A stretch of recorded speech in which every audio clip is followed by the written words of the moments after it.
Hi there, it's Max from Isolation Game, and today I want to cover a solution I found for a problem arised in my previous video. As you know, I'm making this Return of the Space Invader project, and last time I was trying to make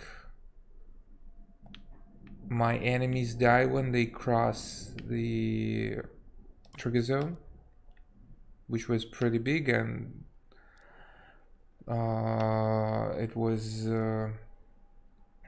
covering the whole area. I want enemies to spawn, but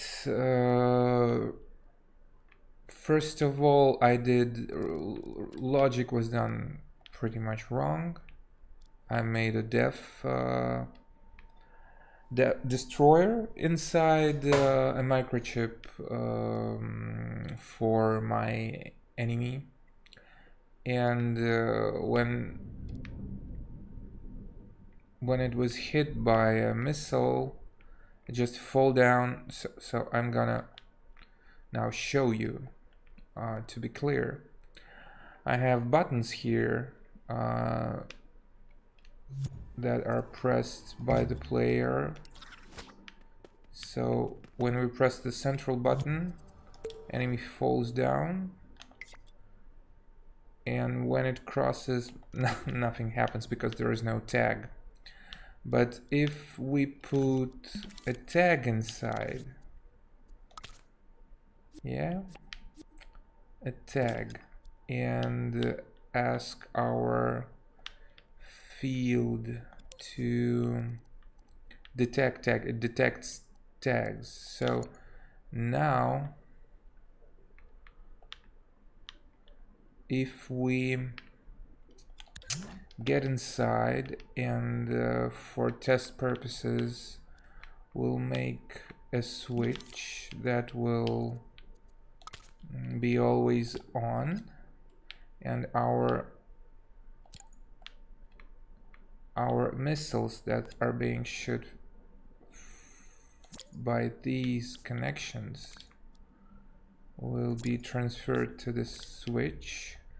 We'll have, so if we start the time, it's shooting, hitting the enemy, and everybody die. Because I'm not too familiar, and sometimes I forget how things work in dreams. I still make those pretty much stupid mistakes by connecting every enemy to the trigger zone, and when one of them dies, the trigger zone sends signals to everyone. And I was thinking that I need to make some variable that will give each enemy a specific name, and all of that was very complicated. But after that, I've got, how to put it, enlightenment, and a solution came to me. I will do the same thing I do with missiles, but hitting an enemy, and I will do it with an enemy hitting an invisible object, which I will call def, or I won't call it anything, just make it def for those enemies, enemy types. So we'll make it a big one to cover all the field, and we will also stretch it. No, not this side.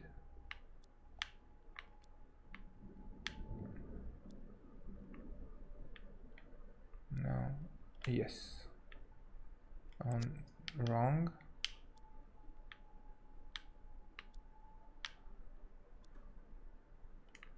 Yes. So we'll stretch it to be very thin, but also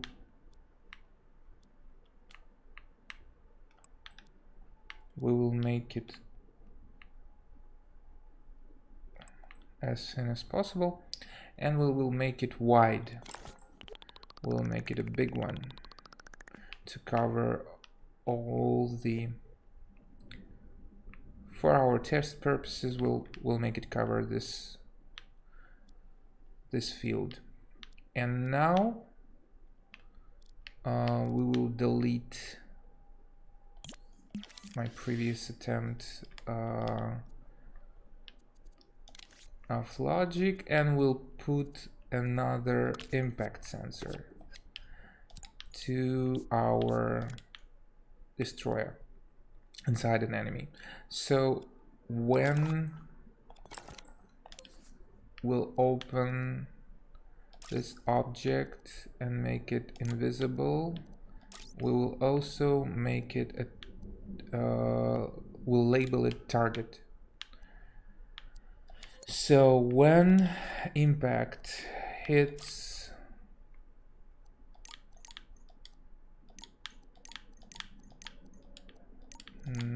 none of this but the target,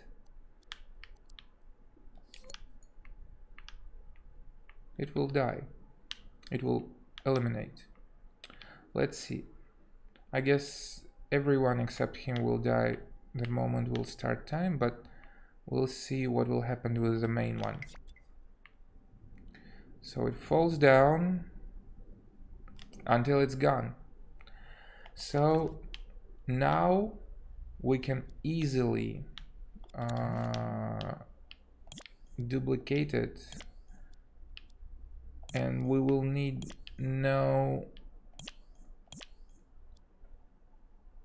additional logic for enemies, for any spawned enemy, because what I want to do in the future, I want to spawn them and make multiply copies of it, and I don't want it to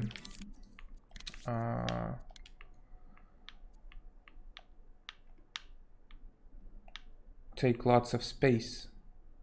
So that's why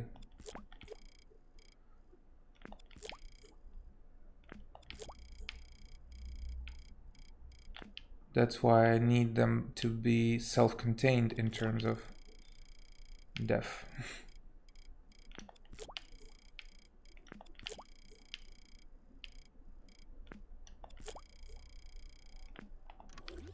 So now let's check. We'll have to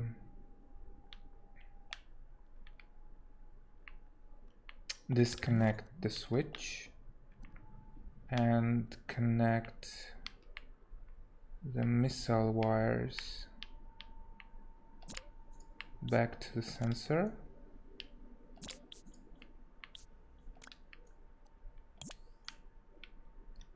And we'll start the play mode. So when we shoot the first one, it goes down, and when we shoot the second one,